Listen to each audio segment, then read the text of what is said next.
10 tips for preparing your students for the speaking section of the IELTS, TOEFL or TOEIC tests. 10 tips for the speaking section of the IELTS test. First, the test structure. The IELTS speaking test has 3 parts and it's 11 to 14 minutes long. Speaking part 1, the examiner will ask you general questions about yourself and a range of familiar topics such as home, family, work, studies and interests.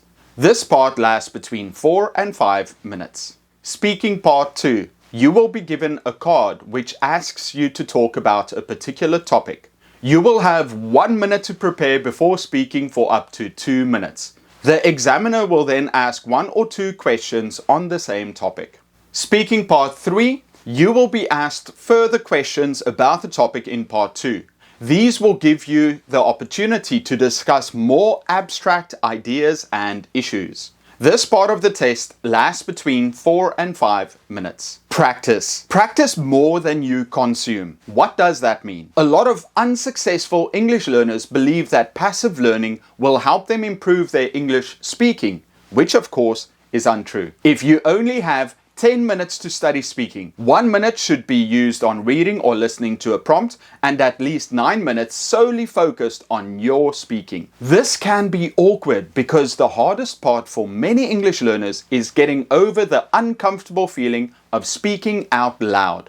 But if you want to improve, that is exactly what you're going to have to do. Try practicing for the specific questions you will receive. For example, one of the questions requires you to describe a picture. Here is how you can do it. What is in the picture? In the picture I can see. There is, there are, there isn't there aren't any. Say what is happening with the present continuous. The man is doing, the people are doing, it is raining. Where are things within the picture? At the top, at the bottom of the picture, in the middle of the picture, on the left, right of the picture, next to, in front of, behind, on top of, at the bottom, under. If something isn't clear, it looks like it might be he could be doing, maybe it's If you're a teacher, you want to show photos to your students and practice them talking about it. Try using basic English questions and answers to grow your confidence and practice speaking. I wrote a book with 1,000 questions and answers for English learners based on 50 different topics, with 20 questions and example answers for each. You can practice them on your own and use the answer as a basic example. More preferably, if you have a partner, take turns asking one another these questions. 10 for you and 10 for your partner. Record your voice. Think about being an actor preparing to do a play. You don't want your first time saying the lines to be in front of an audience. The same counts for speaking. It might be awkward to listen to your own voice at first, but the best way for you to improve your speaking is to record yourself and then listen to see where you can make improvements. Record yourself with your phone, on video or only audio. Listen to your pronunciation, fluency, and the overuse of certain words or phrases. It is also important to listen for the use of filler words like or ah. If you are shy, get over it. You must make yourself comfortable with hearing your own voice to improve your English speaking. Grading rubric. Use a grading rubric to practice specific responses to the criteria. It can also help you see things from the grader's perspective. Here are some criteria. Answer to question. This refers to your ability to understand the task and speak about the topic in a way that is relevant. For example, if you are asked to give reasons and examples, you should only do that. If you forget about examples and give details instead, you will lose points. Comprehensibility. This refers to how well you are understood. If someone can easily follow what you're saying, then you'll get a higher score. Organization. If your answer is organized and developed, you will receive a higher grade. Fluency. Speak naturally, without hesitation and pauses. There is a rhythm to every language, and you want your speech to flow like it would if you were a native speaker. It helps if you watch some good public speakers perform and try to emulate them. Pronunciation. Pronounce individual words correctly with the right word stress and intonation. you will do fine. This is exactly why you should record yourself, so you can fix any pronunciation errors you make. Remember, pronunciation is not about accent. Everyone has an accent, but you want to pronounce the words correctly. Grammar. This refers to your ability to use advanced grammatical structures with a high level of accuracy. If you use the same structure or tense over and over again, it will reflect on your score. I am currently doing a series on grammar, which I will put in the description below. Vocabulary.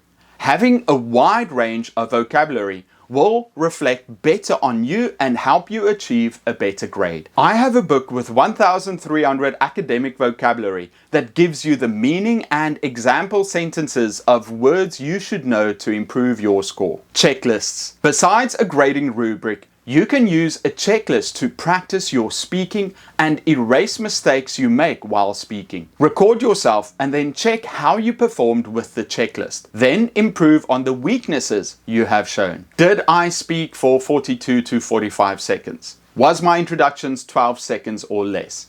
Did I have enough time to include a short conclusion? Did I look at the clock to monitor my time at least twice? Did I include at least 2 transitional words or phrases? Did I speak at a smooth and even pace for the majority of my response? Did I speak in a natural and conversational tone? No robot voice. Did I elaborate on the topic with a well-developed personal example or anecdote? If you are a teacher, use these to help check your students' speaking. Body language. You may think that body language isn't necessary for a test, but research shows that using positive body language has a great effect on students' speaking. Here are some tips to improve your confidence for a speaking test. Smile. Force yourself to smile before the prompt is even given. This will send positive hormones to your brain and make you sound friendlier while speaking. Sit or stand upright. Broaden your shoulders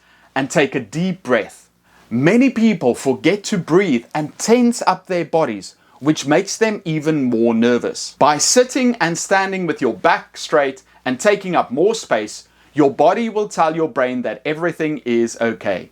You are safe and in control. It also allows you to breathe more air into your lungs, helping you speak clearly without gasping for air. Make it a habit of showing your palms to viewers. YouTubers and public speakers often do this to show people that they are open and easy to listen to. Move your hands while speaking. When you gesture by using your facial expressions and hands, you become more charismatic and expressive. They have done studies where people have had to think or speak while their hands were bound. They found that the brain function decreased and participants couldn't express themselves clearly. So get in the habit of using your hands while speaking, be it to emphasize points or orchestrating the rhythm of your speech. By being conscious of your body while speaking, you can dramatically improve your confidence and clarity of thought to get a better speaking score. Structure. I always teach my students how to structure their answers to questions from the speaking section. First, you have to do your introduction. Restate an answer. Body. Detail example. Detail 2 example. Detail 3 example. Summary. Review what you have talked about. Call to action. What do you think can be learned from this question? In your introduction, you restate the question and then answer your question. In your body, you will give ideally 3 details with 3 examples or explanations each. And at the end, summarize what you talked about and give a final call to action. I usually give my students a simple example, then let them practice with some easy questions first before getting to more complex ones later. Use a timer. There is a limited time for test takers to prepare and give their answer for the speaking test. For the independent task, they get 15 seconds to prepare and 45 seconds to speak. For the integrated speaking tasks, they get 30 seconds to prepare and 60 seconds to answer. That is not a lot of time. So you have to condition yourself by practicing with a timer. When practicing for specific questions, set the timer. You have to get used to the added pressure of time on yourself. Also, you should check the time you have available and use it to its fullest extent. Practicing like this may be annoying at first, But as you learn to keep all your answers within the time frame, your confidence will grow and you will thank yourself for the extra preparation on test day. Transitional phrases. Students can memorize specific phrases to use at the appropriate time. Not only will these phrases help you think about how to construct your answers, it will make you more confident when delivering these answers. You don't have to memorize every phrase, but if you already know how to answer, it will take a lot of stress off your back. Let's look at some really useful transition words and phrases. If you want to give yourself some time to think. Let's see. That's an interesting question. Let me think. Contrasting. Although, whereas, while, in spite of. Others may argue. Expanding on your point. First, second, third. Similarly, moreover. Emphasizing a point or argument. Evidently, above all, obviously. Without a doubt. Illustrating cause and effect. As a result, consequently, thanks to. Generalizing. Overall, for the most part, generally speaking. Summarizing or concluding. In conclusion, as a result, in summary. As a matter of fact. Not only, but also. Moreover, likewise. Phrases for giving reasons. One cause for that is. Since, because of. Given that. Phrases for introducing new points. Moreover, furthermore, in addition to. Practice beginning your answers with phrases such as far as I'm concerned. Personally, I think that. It seems to me that. To describe problems and solutions, use introduction phrases like these. The problem is. The problem seems to be that.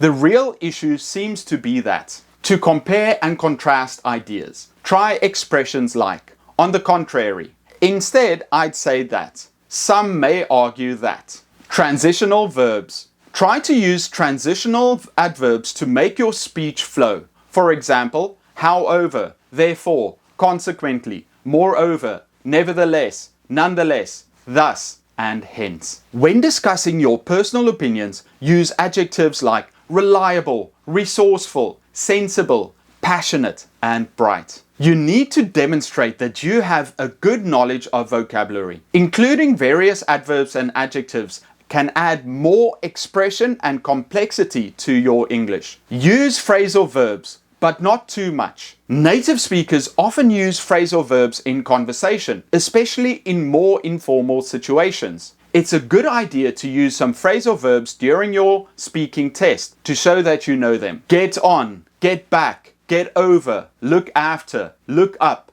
look forward to, put off, put on. I have a list of 100 common phrasal verbs. Join the email group in the description below to get them for free. Secrets for the speaking section. It's okay to hesitate for a moment or two when it's time to respond. However, it is best to fill as much of the time as possible with your response. If you have a few extra seconds available, you can sum things up with a short conclusion. You will lose marks for poor communication. So don't try to use big words that you can't say properly. You will also lose marks for improper use of vocabulary and idioms. Make sure you know how to use an expression properly before you use it in the exam. The speaking questions are not random. There is a logic to how questions are developed. Each section aims to test particular language skills. In part 1, the linguistic functions that are tested are likes and dislikes and preferences, abilities, frequency of actions and other times related questions, people and places, especially related to skills of recommending something. Part 3 tests about 10 or so language skills, compare and contrasting,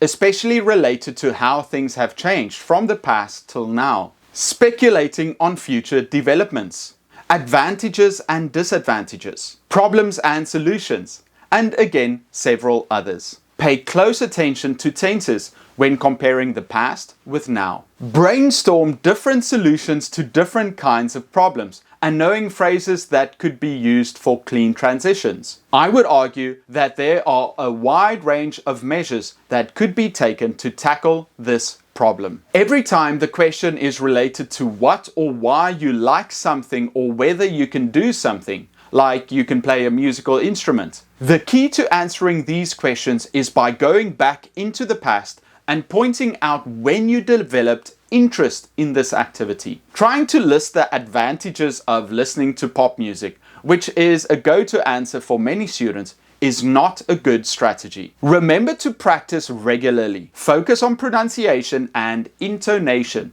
and familiarize yourself with the test format. With dedication and effort, you can confidently showcase your English speaking skills and achieve success in these standardized tests. The speaking section of English language tests requires consistent practice and preparation. By following these 10 tips, you can enhance your speaking abilities, increase fluency, and perform well in the IELTS, TOEFL, or TOEIC tests.